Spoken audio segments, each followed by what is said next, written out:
Bonjour à toutes et à tous, c'est Kachadik pour une nouvelle vidéo résultat de SmackDown de hier soir. Résumé, pareil. Avec un segment que j'ai beaucoup aimé entre Orton et Bray Wyatt. C'était assez bien et assez rapide. Enfin, assez court, Orton a bien provoqué Bray Wyatt et peut nous mener un match à Backlash.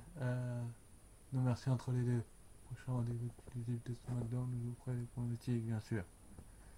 Comme tous les shows de catch. Et qui risque d'être assez bien rapide. Rapide, c'est rapide.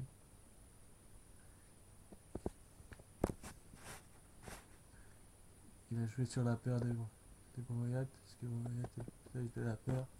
Et c'est fini comme ça, c'est comment, même si ça a continué un peu dans le show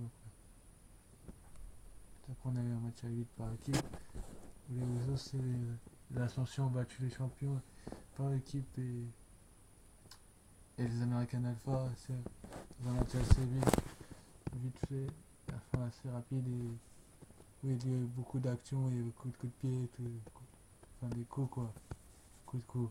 Celui-là je l'ai mis en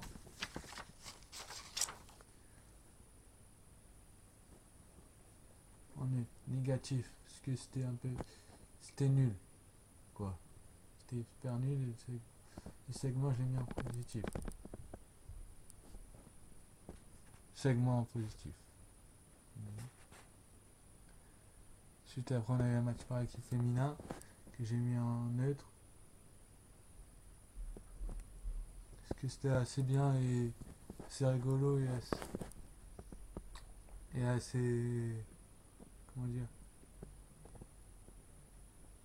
rapide,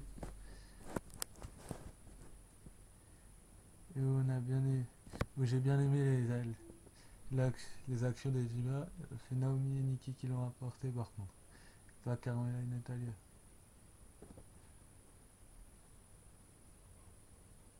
C'est Carmella et Natalia, c'est une erreur. C'était un sacré match quand même, et ça peut aller loin la rivalité entre Nikki et Carmella.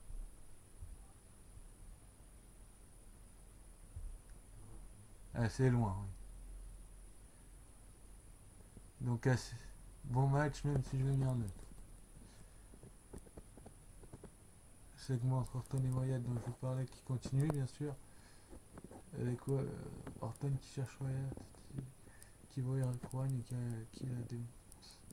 qui l'a bien malmené et qu'il a tellement bien défoncé qu'il lui a volé son masque.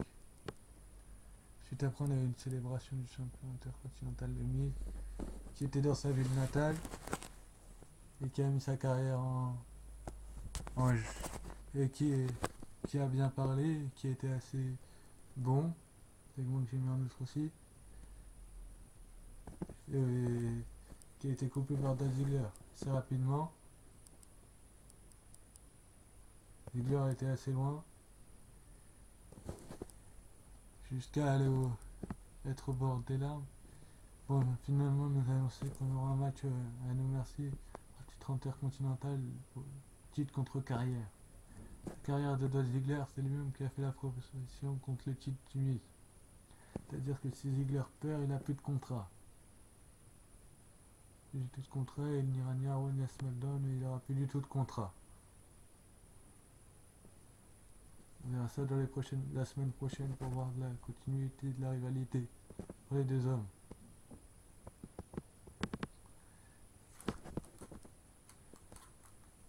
Segment assez bien et assez émotionnel et assez rigolo avec les Miz qui a bien joué son rôle de heel et Ziggler de face. Johnny Sharp.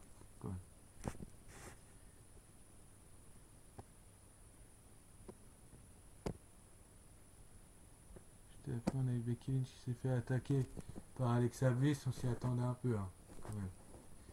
Je pense que quand ça se compte pour un titre que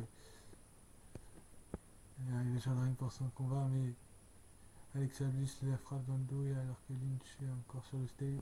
Bliss enchaîne les coups et dit que Lynch ne mérite pas. En gros, quand Alexa Bliss dit ça, elle dit qu'elle Becky ne mérite pas le titre parce qu'elle est jalouse d'elle. Elle est assez jalouse et si j'étais pas là la semaine dernière, il y avait un sacré segment. entre les deux jeunes femmes. Une signature de contrat.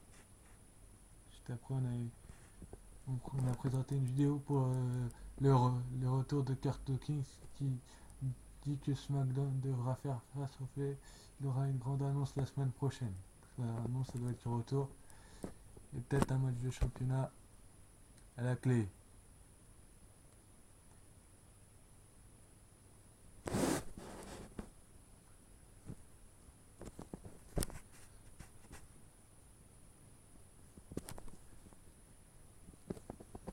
Juste après, on a eu la fin de retour en coulisses. Bray Wyatt dit qu'il est déçu, il croyait que Orton méritait sa présence.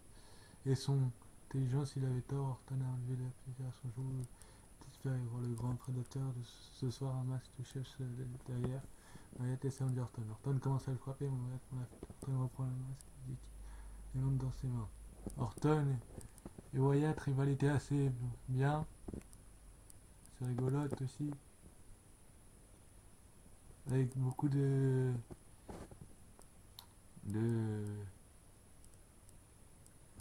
comment dire, de caractère entre les deux hommes.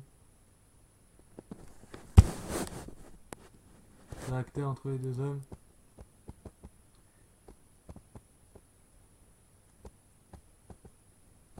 Et c'était assez drôle aussi. Ouais.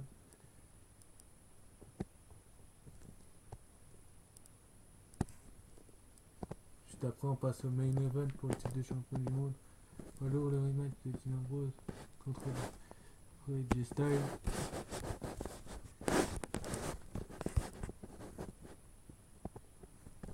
Comme vous l'avez compris, alors que le segment d'Orton, j'ai mis en positif. Ce match-là, je l'ai mis en positif. Malgré les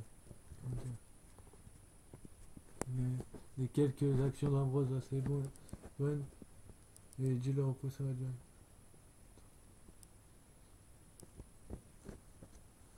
Ambrose surprend, AJ surprend Ambrose pour compléter le compte de la victoire, parce que Ambrose s'était concentré sur Cena, qui lui avait donné un coup. Où il avait donné un coup à Cena. Donc ça, je l'ai mis en positif, et c'était un très bon main event. Pour un titre, surtout pour le titre de SmackDown. Ce qui est d'après le combat, AJ quitte le ring rapidement. Cena monte sur le ring pour parler à Ambrose. Ambrose veut lui faire son finisher, mais Cena lui fait son attitude. Il remonte sur le ring pour frapper Cena et Cena lui fait un A. C'est la fin de Cena qui va avoir le titre, forcément. C'est-à-dire que John Cena vise le titre, mais ça on l'avait compris depuis un moment. Et on espère même qu'il le gagnera. Et pourquoi pas No Mercy, mais je pense que c'est trop tôt. On verra bien. Sans doute qu'il gagnera plus tard, mais pas tout de suite, le titre. Cena. Et ce combat triple menace, on a mis le doute du résultat. Mais je vous ferai plus en détail la réalité dans les pronostics de No Mercy. Merci d'avoir suivi cette vidéo. N'hésitez pas à commenter la vidéo. Et à la semaine prochaine pour les previews des héros et review des héros. Et la preview et review de SmackDown. Merci d'avoir suivi cette vidéo et à la semaine prochaine.